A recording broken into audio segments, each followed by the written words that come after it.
It's okay? Perfect. Okay, thank you for coming. Today we'll have two short presentations about OpenUSB. We'll talk about analytics with OpenUSB. And the second presentation will be on event-driven.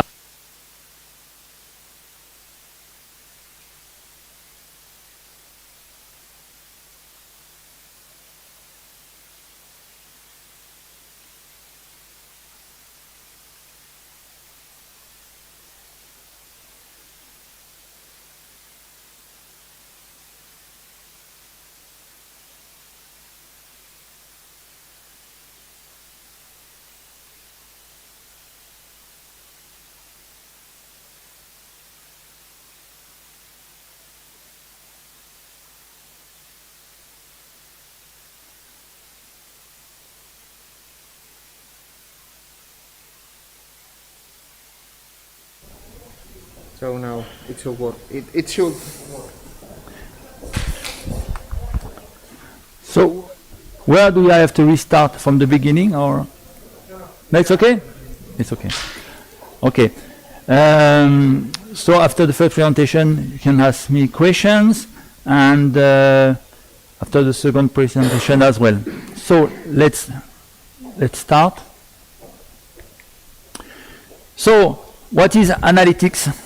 This is the agenda of the presentation. We will talk about analytic definition and objectives for analytics, how we linked integration and analytics. Then we will talk, this is the technical part of the presentation. We will talk about architecture impacts on analytic. We will see some OpenUSB features for analytic, one or two use cases, and we will have the conclusion. The presentation will be not longer than 30 minutes, and if you want to sleep for 40 minutes, you can start now, or you can prepare tomatoes if I'm longer. Let's start. So what is analytics? Analytics is a way to discover meaningful information in your IT system. Why IT system? You can also have analytics from documents. You can analytics from many places where you have information, but today we'll talk only about IT systems. The information can come from streaming event, static data, processes. And what we try to do, we try to provide elements for analysis and decision, for management, expert, analyst, government. We have also with analytics to make this information meaningful for business people, politics, press, for communities.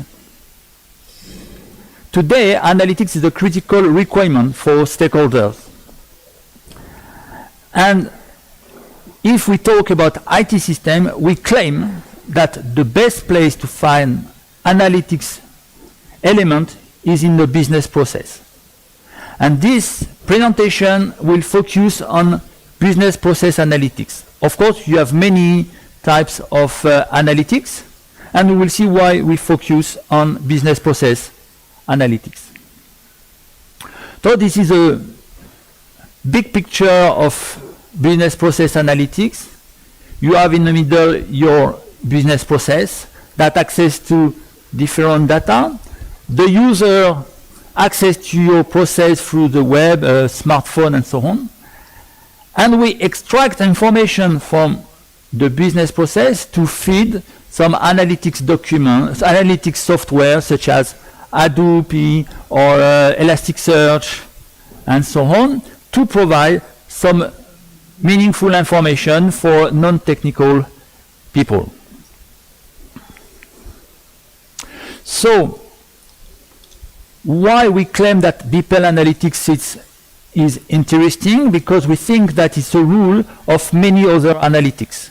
For example, when you analyze your business process, you can also get information for the marketing, for the user behavior. The main difference between, let's say, business process analytics and data analytics is the business process, you have dynamic data.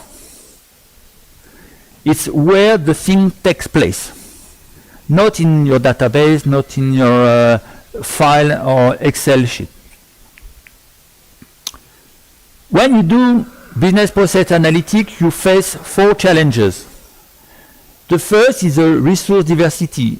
You see in a big picture that to run your business process, you have to access to many resources, and consequently, you have also many types of data. The third challenge is the amount of data. We will talk about that. And the fourth challenge is the data accuracy, which will be a part of our presentation. If you have any question, please feel free to stop me and ask the question. Resource diversity. We want to connect to many data sources. We want connection to many applications.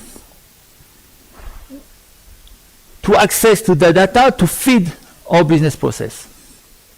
Data diversity, when you want to work and explore information in your systems, you need you will match you will access to different format: XML, JSON, COBOL, unformatted data, CSV, and so on.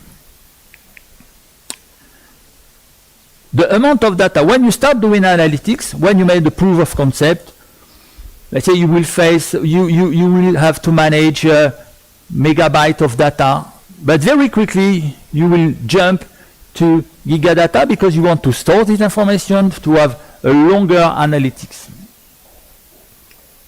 And if you want to keep your information for years, you will have to manage tera of data. If you are a large company or a large governmental organization, often you access to petadata lake of data. It means that you require a good scalability for your analytics platform. We'll talk about that a bit later. Data accuracy. What does it mean? It means that where we will access to the right data. Where are the right data? From our point of view, it's not in the source, data sources, for example, database, file, and so on. Because it's static data. What we want to do, we want to analyze what happened when we run a business process. So, for us, the data, the accurate data, are where the business process takes place. So today, you have a type of application, what we name the integration platform, such as TIBCO, Oracle, WSO2, Apache Camel, Mule, OpenSV, that can respond, that can fill your requirement. Resource diversity, of course, you have a lot of connectors, and you can access to your database, your files, your mainframe. All these platforms have adapters from format to format. Today, TIBCO, Oracle, WSO2 are written in Java, so you have a very good horizontal scalability. So it's you can run any one you want. And data accuracy, we will explain a bit longer in the next slide. So we see that the integration platform are the very good tools to make analytics.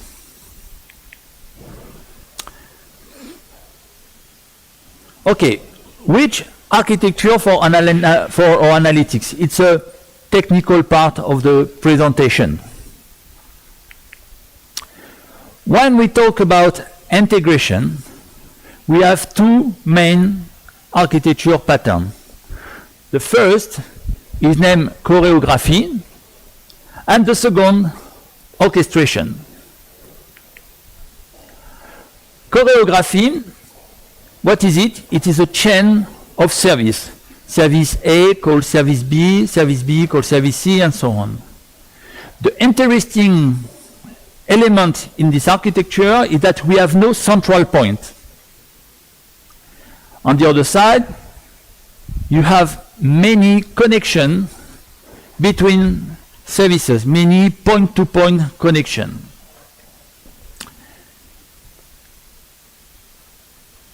About our topics, something is difficult with this architecture is to know where is exactly the business process.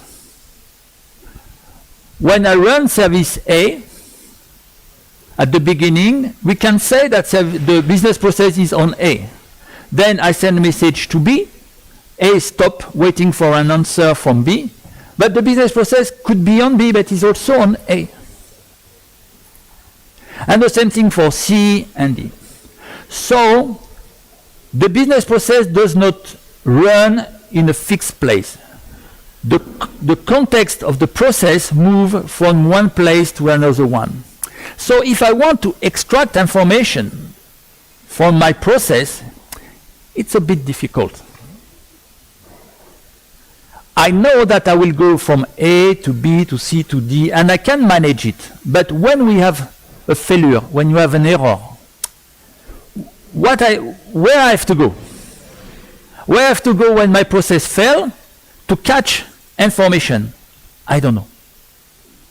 So it's a bit difficult to follow what we name the failing scenarios. Orchestration, the main characteristics is that we have a central element named an orchestrator that invokes the different services. The infrastructure is a bit simpler because if you have 10 services, you have 10 connections, 20 services, 20 connections.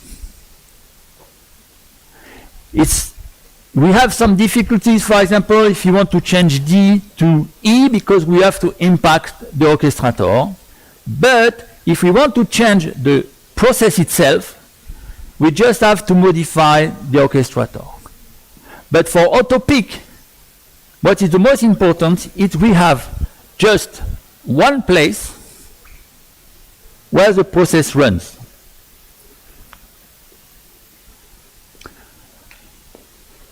One difficulty with the orchestration patterns is when we have very large business process and we don't have the good granularity for business process.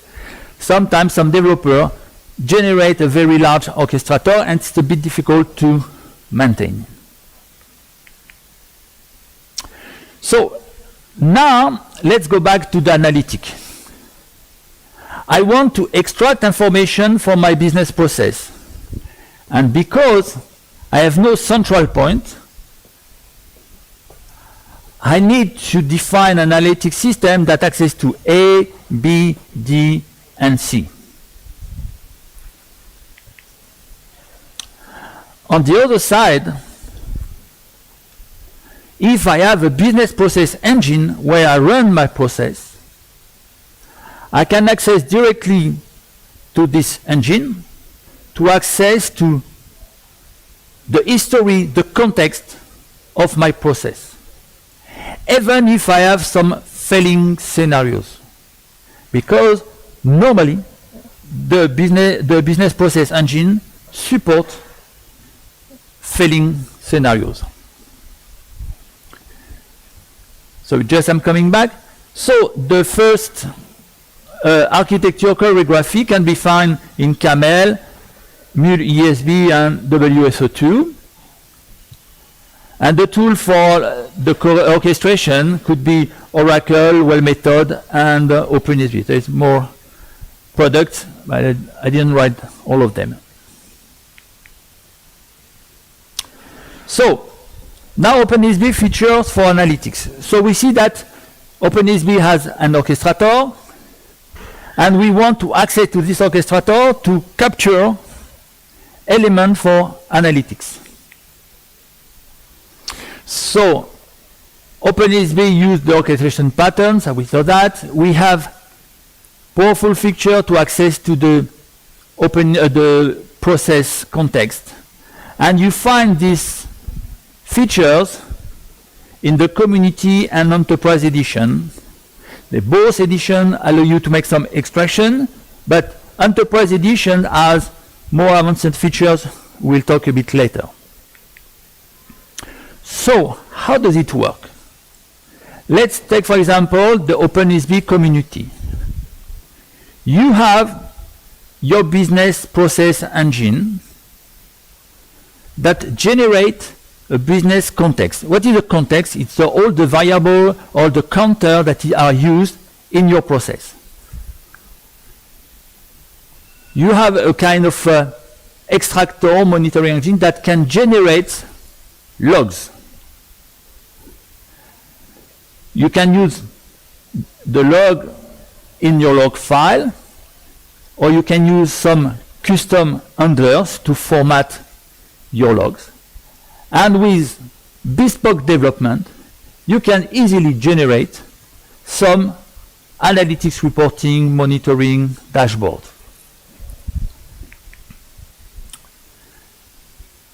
The Open Enterprise Edition is a bit different because when you extract information from your business process context, we have a framework that allows you to send directly your information to different analytic systems such as Kafka, Elasticsearch, or database. And you can create your connector to Hadoop or different other systems. So how does it work? When you define a business process, you define different steps. At each step, you can access to the context before the step and after the steps.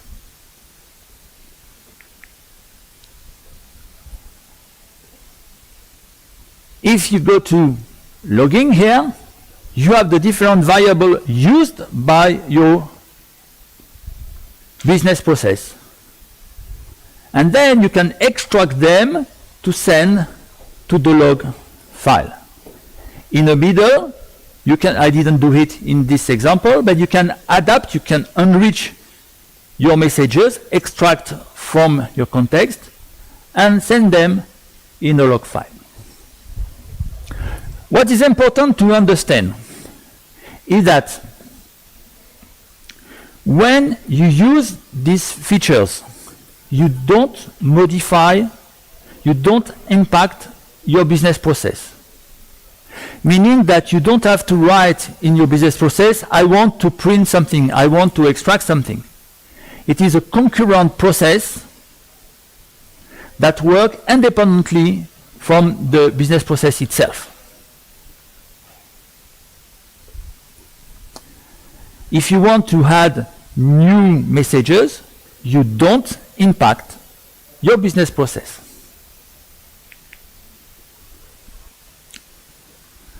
At the enterprise level, it's a bit different.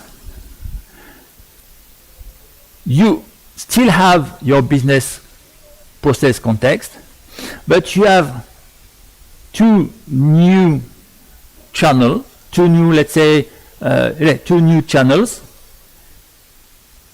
before when the step starts and when the step is complete.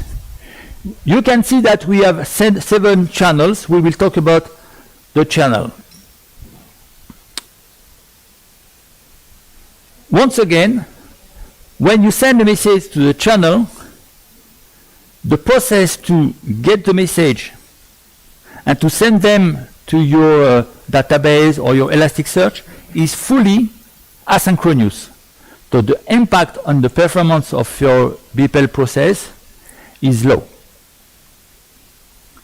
Of course, if you want to print, you generate 1,000 and 1,000, you will have an impact on performance.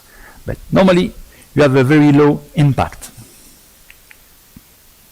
So, as I explained to you, we have different channels on the Enterprise Edition to publish information.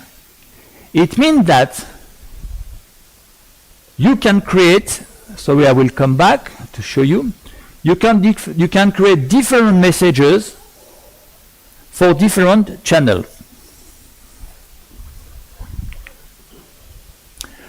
And then if you have different publisher. For example, you want to publish your messages to Elasticsearch, to Kafka, to a database. You can say Elasticsearch has to receive only the message from the channel 1. For Kafka, I want the message from channel 3 and channel 4. And for my database, all the messages will come to my relational database. Once again, the message listener that receives information for the business process and the publisher work in a fully asynchronous way. So you don't have to be scared about impact on your business process. So the question is, why do we need to have different publishers? Because we want to implement the Lambda architecture. Did you heard about Lambda architecture? Okay. Lambda, you see Lambda has many branches. You come here, you have one branch here, another branch here. It's just to say that we will divide the destination of the messages. And the Lambda architecture defines 3 layers for analytics. The first is what we name the speed layer, where we will send messages that will be accurate for a few seconds or few minutes.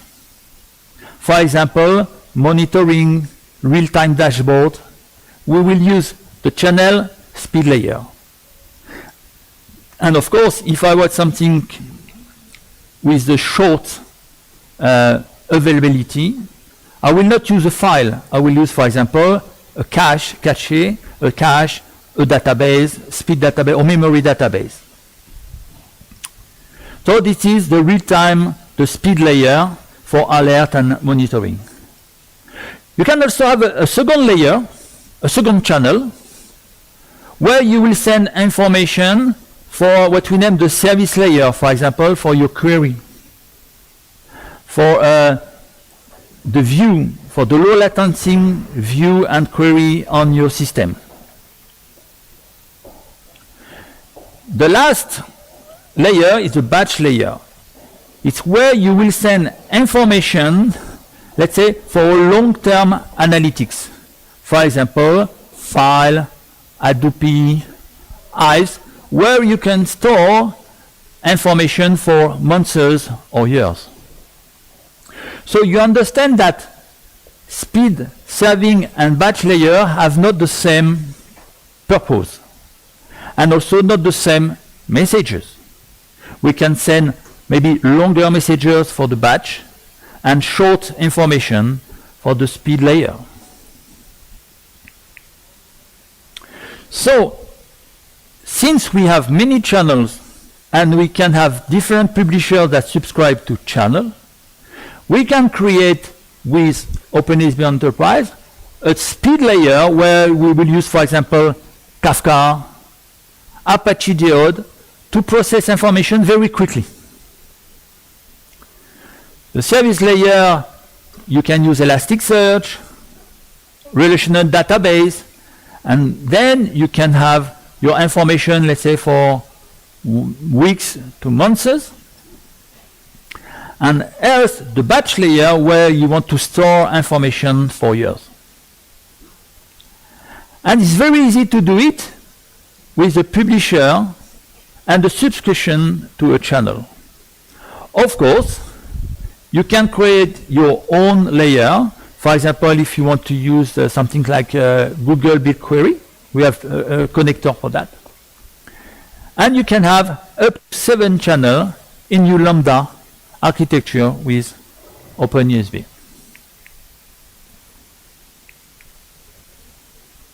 So, all these features in the enterprise application, enterprise OpenUSB, is out of the box.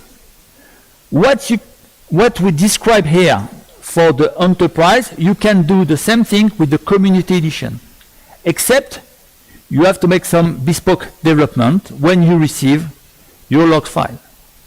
The message extractor, context extractor exists in a community.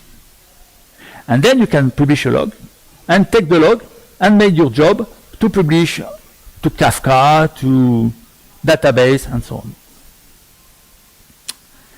We have a high level of performances. You can process up to 1,000 messages per second. I don't know how many messages do you receive in, with the okay. In our case, we can go from 100 to 1,000 messages per second. We support Lambda architecture, and we think that we have, with this infrastructure, one of the best integration tool for analytics. Very quickly, test studies. You can use your analytics to improve your business process, meaning that the business side define the business process and also can define the analytics, what we want, which kind of dashboard we want. We add to the business process requirement the analytics requirement. So the IT will implement the business process, and it will define which information to capture in the context. After that, we extract the element, publish some analytic dashboard that can be used as a feedback on the process. It's very interesting to design the process and define the analytics at the same time, because we are aware at that moment about the constraint and what we want to stress on in a business process. Another thing, it can happen that you have analytics to do on static database or legacy systems. Could be the mainframe, could be old Java system, Salesforce database, and so on. You can use OpenESB to access to this data source, create a very simple business process that say, I enter and I go out, just a kind of hello world to access to your data. And then you can generate data analytics with what you can say a fake business process that is used just to access to your legacy data. You don't modify your legacy data, but just access to your legacy data, and then you can apply the same features to your business process. Last one, we make also some analytics on IoT, because IoT is interesting to have. With IoT, we have a lot of short messages. It match well the monitoring framework we have. You generate information from your things.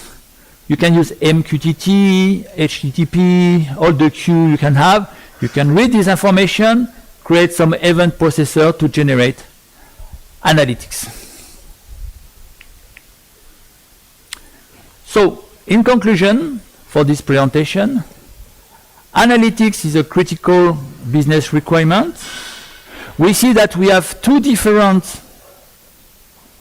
integration patterns in integration, the choreography and the orchestration.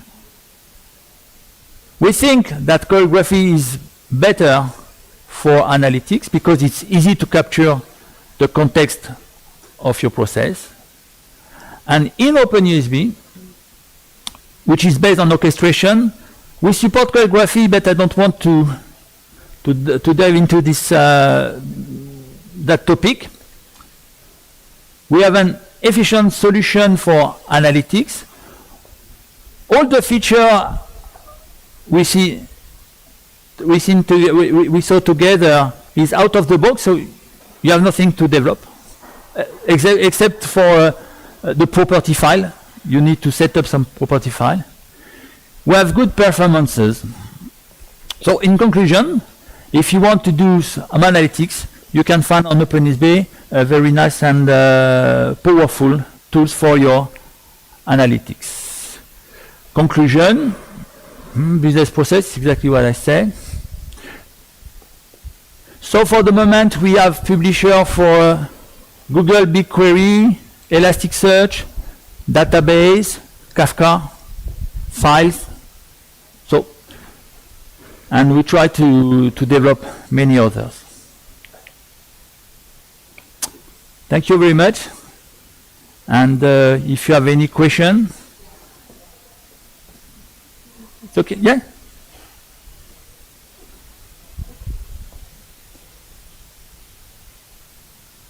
It's okay? Stop? Yes. Okay. Bueno, vamos a animar entón a xente a que lanza algunha pregunta polo chat do streaming. Non sei se alguén do público ten algunha pregunta.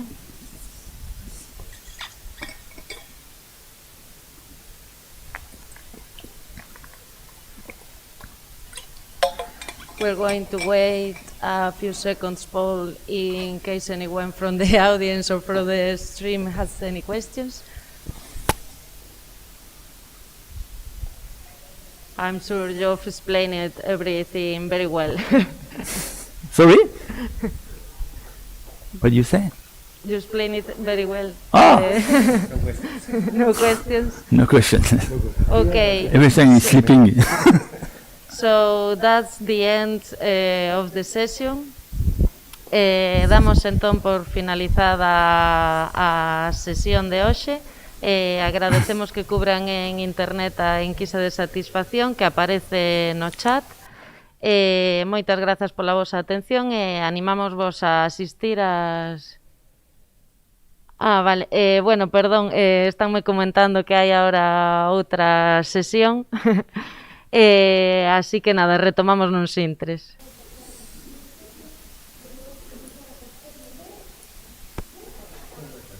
What?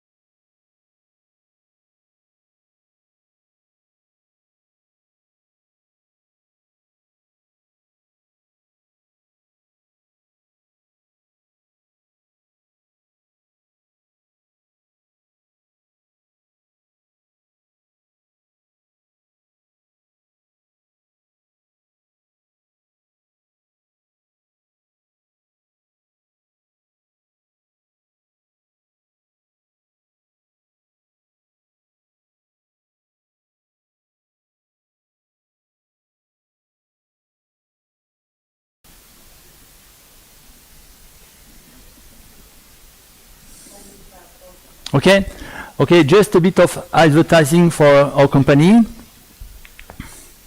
So a few words about Pima, which is our company. It's been created in 1999. We are based in London. We have more than 20 years in skill in integration. We have a long love story with OpenSB. We start our first project in 2008, and we are the co-founder of the OpenSB community. Today we are the OpenSB community leader.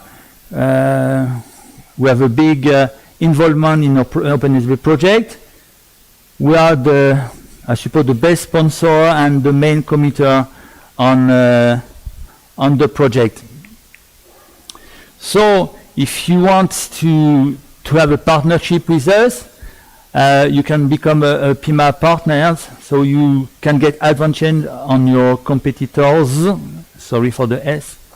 We can provide you some technology transfer, handover, technical support, and if you have some offer to provide on integration OpenSB, we can help you to increase your credibility. You can use Pima as leverage for your business and improve your scoring. At Pima, we have people certified on Java, OpenSB, Elasticsearch, and so on. That could be useful for your offers. And having a partnership with Pima, you can save resource budget and time. Wow. So you can contact us. Here are our detail. It's my detail. You can contact us if you are interested by any partnership. We can go to number 3.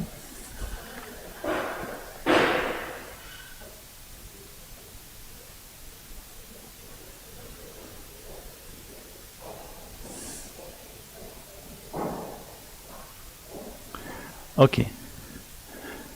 First of all, I would like to, did you heard about event-driven architecture before coming here? No one? Yes? Oh, very good. Okay, so in this presentation, we will talk about event-driven architecture. We have some elements. We will compare very quickly the EDA with other type of message exchange. We'll talk about the pattern of event-driven architecture. We'll talk about Broker and Mediator. And we will see how OpenSB match the Mediator pattern. So, event-driven architecture or EDA, it's an architecture where entity exchange through event. We say event or messages. I would prefer messages, but people say event. Okay. It's look like a team exchanging information through letters and through the post office. There is no direct connection between entities. All the exchanges are asynchronous. We'll see a bit later that exchanges are divided between event and command. When we say event-driven architecture, we are thinking about asynchronous exchange. But it's a bit ambiguous for me because client-server architecture can be driven by event as well. Microservices architecture can be driven by event. I would prefer to have event-driven exchange because EDA is not really an architecture, it's a way to, from my point of view, is a way to exchange information between entities in the same system. We have 3 main elements in EDA, the pipe, the event processor, and the event. So the pipe are simply the asynchronous middleware. So if you have a look, the pipe transports event in an asynchronous way. As you know, in asynchronous communication, we have the queue that connects a provider and a consumer, and the topic that connects one entity to many others. Pipe could be an IBM MQ, OpenAQ, ActiveAQ, all the MQ you know. It can be Kafka, Geode, Amazon SQ. All the systems that allow you to send messages in an asynchronous mode can be used as a pipe. Event processor is your services, is your software, is your application. An event processor receives, processes, and publishes events. You receive the message from the pipe and use the pipe to publish event. An event processor can be connected to one-to-n pipe. Something interesting, to listen information from the pipe, you have to subscribe to the pipe. Event. It's interesting because event is not just event, it's event and command. We make a big difference between event and command. Event is something that changed in the world, already changed in the world. It's something that cannot be changed, that cannot be cancelled. For example, I'm here today in Santiago. Even if I disappear, I was there in Santiago. It's an event that you cannot change. You are sitting on your chair today, right now, it's an event. Okay? We have different examples here in the logistics, e-commerce, and IoT. On the other side, the command is a message which is a request to a system to do something. For example, search an available container in my warehouse, check a customer account. It's a kind of order, a kind of command we send to an entity. The main difference between the event and the command is that the command can fail. A command can be cancelled, not the event. The event is immutable. Another point for the technical guys is that an event has no known destination. I can send the event to anyone, to everywhere, but you can listen the event or you can ignore it. I don't expect you to reply to me if I send you an event. But if I send a command, I have to send a command because I'm expecting something that will happen.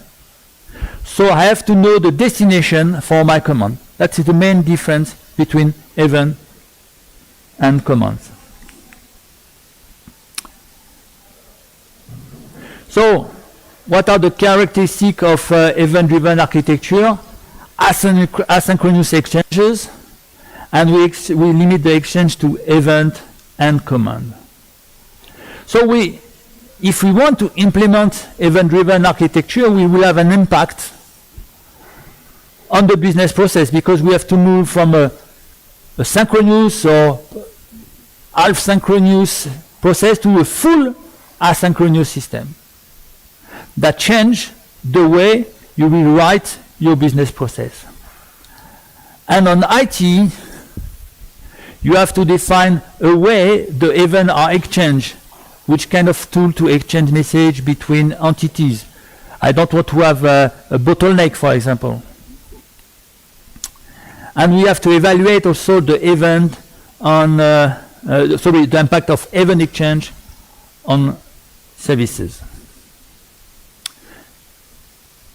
Event-driven architecture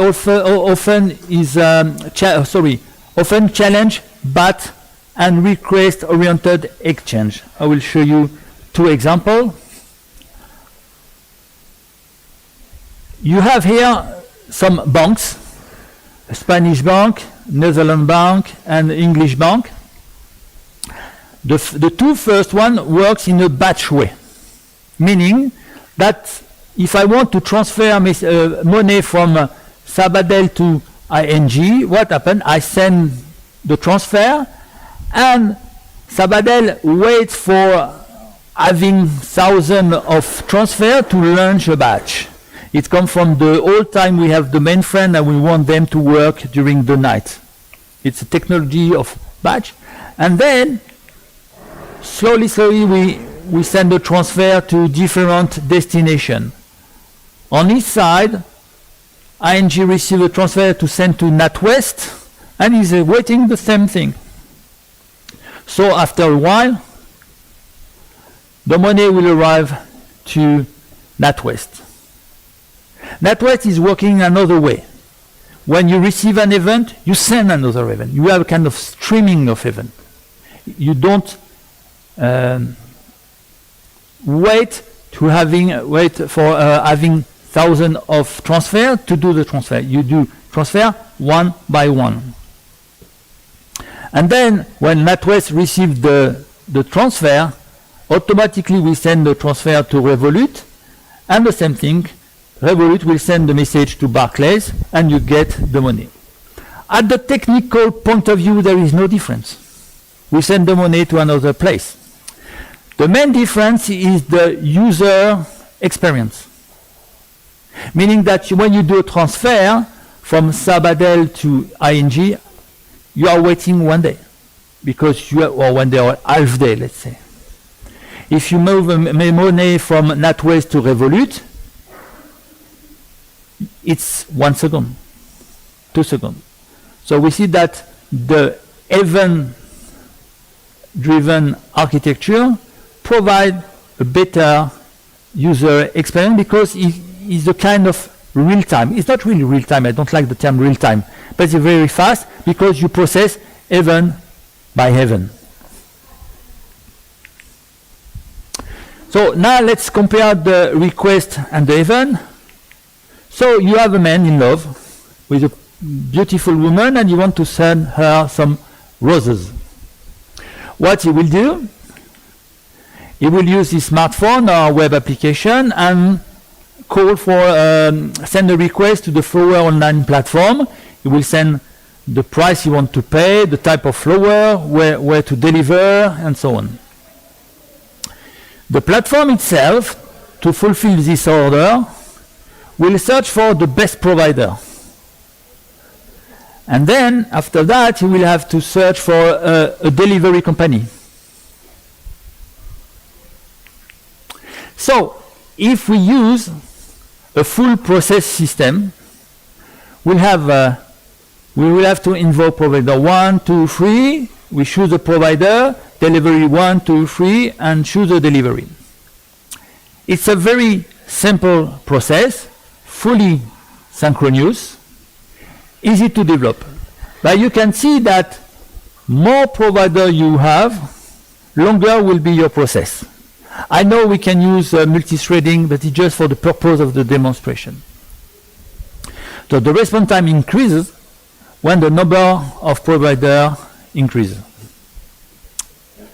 On the other side, if you want to use event and queue topics and so on, you have a service which request provider. You can see we use a topic to invoke the providers, and the providers will reply to another service named select provider request select provider, sorry. And you see here we have a point we name a rendezvous. A rendezvous is a place where we are waiting for all the provider to reply. We choose the provider and then we send message through a topic to the different delivery company, and we do exactly the same thing. We have here concurrent request, a faster process, maybe a better user experience. The response time is not depending on the number or on provider number. But you can see that it's a bit more complex because you have 3 different services. We have some time to move a process context from one service to another one, and overall we don't have any transactional system. We don't have the transaction because we don't know where the service will run. If we run the service on different machines, no transaction. If you have any question, feel free, or it's so well explained as you want. So the benefit of EDA is mainly an efficient development because we provide a better user experience. Something interesting, not obvious, is a lower running cost, because when you invoke many providers, you have to block your resources. So if you want to manage many invocations, you need more resources because each invocation blocks your resources, your CPU and your memory and so on. So since we are working concurrently and in asynchronous mode, we need less resources. And resilience means that you can easily change a provider by another one, a service by another one, because you have just to connect your new service on the topic and on the queue. On the other side, the risk is that you have to redefine your business process. You need new skills, and sometimes the feedback we have, it's a more complex development using the EDA. You don't agree? Yeah, you think so. Yeah, you confirm. And of course, the test and maintenance could be a bit more expensive and longer. EDA adoption, if you find some curve, like some picture like that, you can see that we can consider event-driven architecture as a mature technology.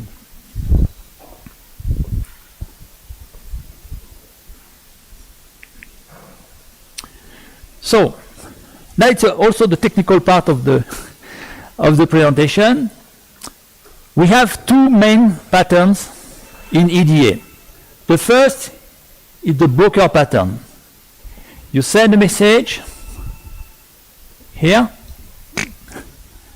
You go to a channel. A channel is a pipe. It's another name for the pipe. You go to event processor. The event processor sends back a message to another channel. Here is the topic, because you see you have 1, 2, and 3 destination.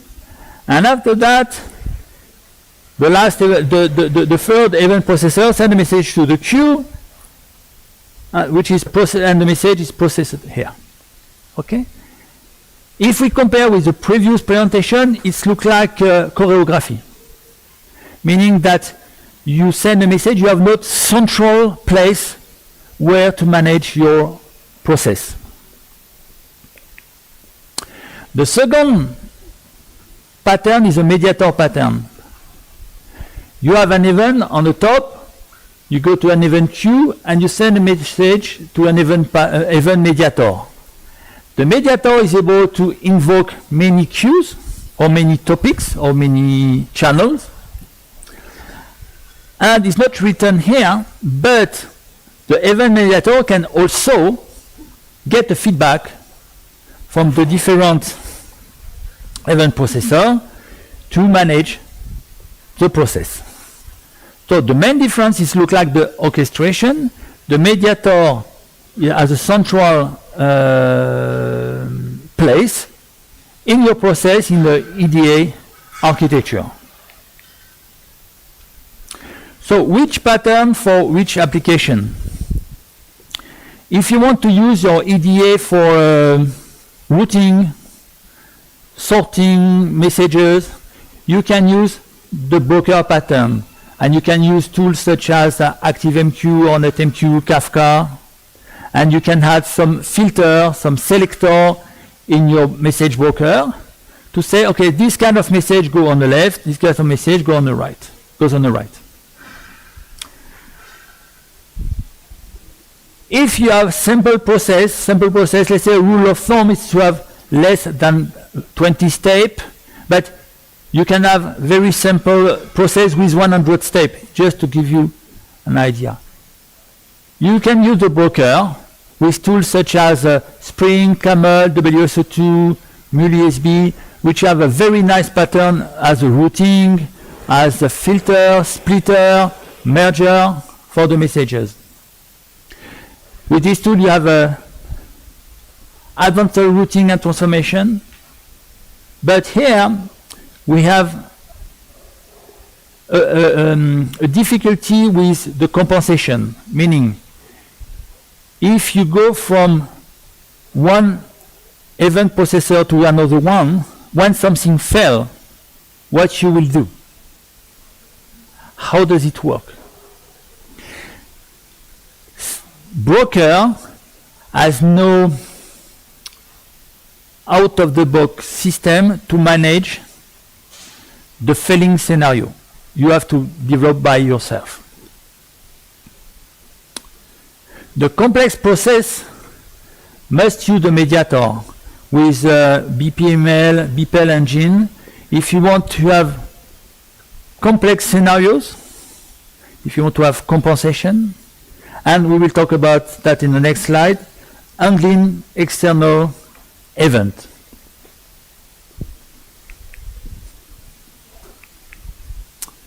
So let's have a look on a very simple online process. We have 8 steps, very classical: receive a customer order, blah blah blah, reserve a product, and so on.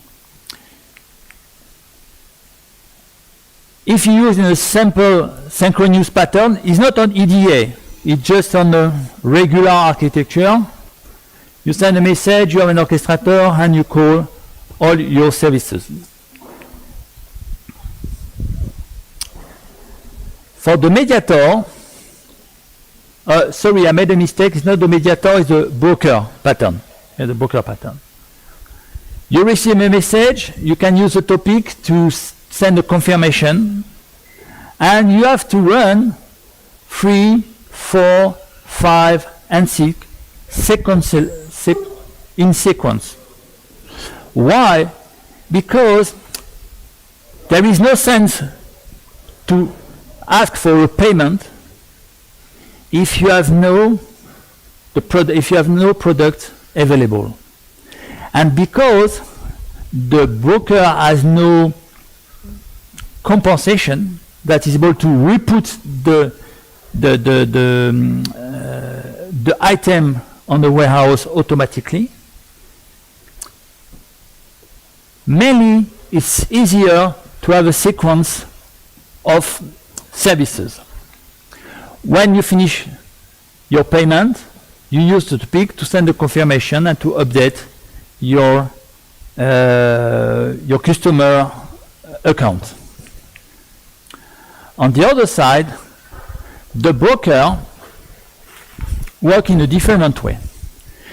You send a message, an event to the mediator. The mediator is able to run asynchronously the service here. We are waiting for a rendezvous, meaning that we are waiting that all the other services are complete. And then we can invoke service 6, and we want to send service 7 and service 8 concurrently, and we put a rendezvous here to say we finished the process. So very quickly, a synthesis of the three patterns. The synchronous pattern is easy to understand, slower, resource consuming. Broker pattern is simple to implement. Some tasks can run concurrently, some not, because of compensation. And you can use it for simple processes. The mediator, we have a centralized, not architect, but central conductor. We run the task concurrently, but we need to have what we name in IT the rendezvous barrier, rendezvous. We can also have the process compensation and we can use it for complex processes. So now just decide to show you how OpenSV can support the mediator pattern. As we explained, the rendezvous is very important for the mediator pattern. On OpenSV, you have in your BPEL engine, you have the flow activity that allows you to invoke concurrently many activities. You can invoke service 1, service 2, service 3, service 4, and service 6. And you can set a rendezvous at the end of the flow, and the flow is waiting for the complete execution of all the branches, or you can put some alert or time if a service fails. It's very easy to implement. It's just a graphic tool you can use to create your rendezvous.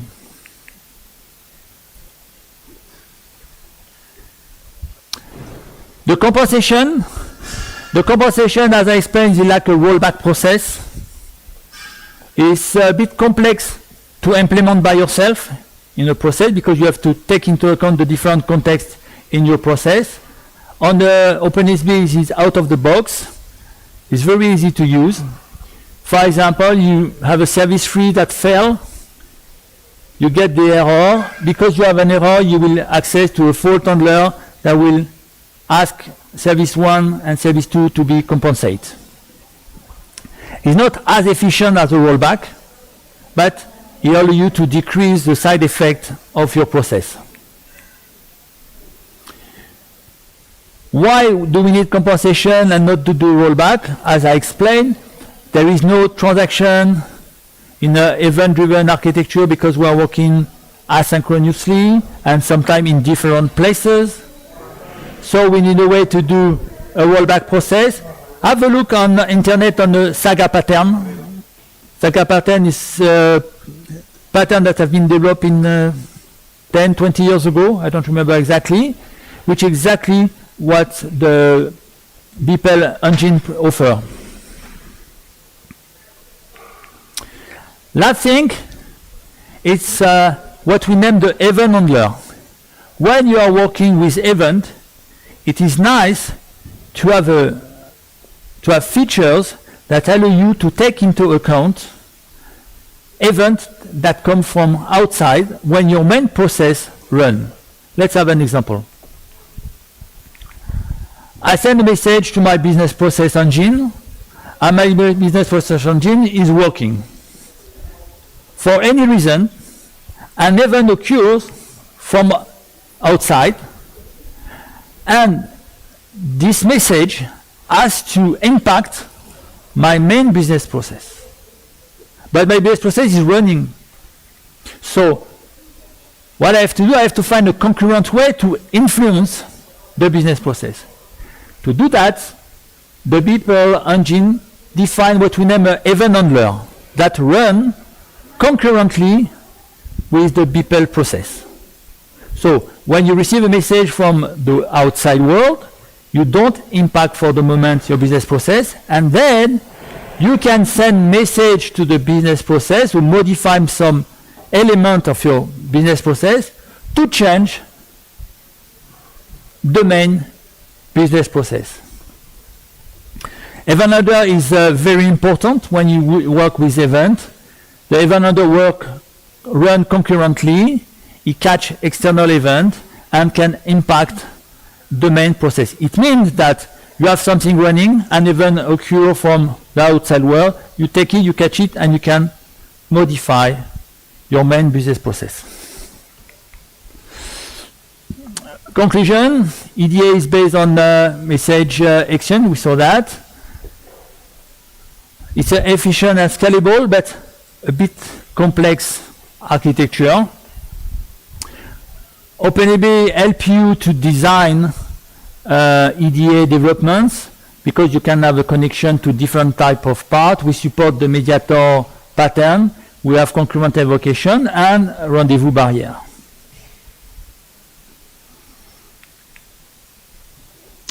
Thank you very much. If you have any question or if it's well explained, and I will know. Thank you. The only way to send events in the architecture using OpenSV is using topic queue, no? Because you have to publish one event, but there must be many people hearing this event triggers. Which event? The external one? You have to use an external MQ. Yeah. Okay. When you use the topic, they say the pipe, you can use the MQ system. You can use Kafka. You can use even the disk file. You can put a message on this disk file and you read the message on this file. The idea is to have something asynchronous that you can read. Of course, when you want something scalable and powerful, you can have Kafka or ActiveMQ or NetMQ, whatever you want. Yeah. Each pipe represents a queue of the topic of your system. Yeah. Did I reply to your question? Yes. And there is one only queue working as a bus, or you should use different queues to... Okay. The question is, do I have to use just one queue and make some kind of filter, or use many queues? You have to know that normally the message broker system can manage thousands of queues if it works well, if it's well designed. So what is the best is to have your own queue for or your own topic regarding one service you want to invoke. Of course, it's a job. You need an administrator to do it, but it's better. And in order to evolve and to be prepared for further changes, you should try to develop it thinking that in the future there will be more subscriptors to that event that there are now in time. Yeah, there is two things. The question is, do I have to plan if I will have more subscriptor later? That depends what we name subscriptor. For example, if I have one topic, if I have 2, 3, or 10 subscriptors, there is no difference. Each one will receive a message. Now, if you want to use queue to access to send message to many subscriptors, it will be different. But the number of consumer, let's say, more than subscriptor, is not an issue. It's not an issue for the development here. The only thing you have to think is how I will connect, which kind of connection I want to use. For example, with Kafka, you have hundreds of topics that work together very well. Other question? Okay, thank you. Thank you very much. 1 second, Paul. We have some comments about the chat, Paul. It was well explained. Yes, that the audience really liked the presentation and they are thanking you. And there is a question in the chat from Ricardo Vila. There is any cloud-based tool that implements OpenESB or similar solutions? Okay. OpenSB is a very simple Java process. So you can implement OpenSB on containers such as Docker, for example. Or maybe for us, the best way is to use virtual machine. You can use a product such as ES6 from VMware, or if you can have in a cloud, for example, OVH Cloud, and you can really quickly start OpenESB. We prefer the virtual machine because sometimes we have some access to external resources that are more complex in a container than in a JVM. I let my email. If you want to contact me, I will detail this solution with great pleasure for him.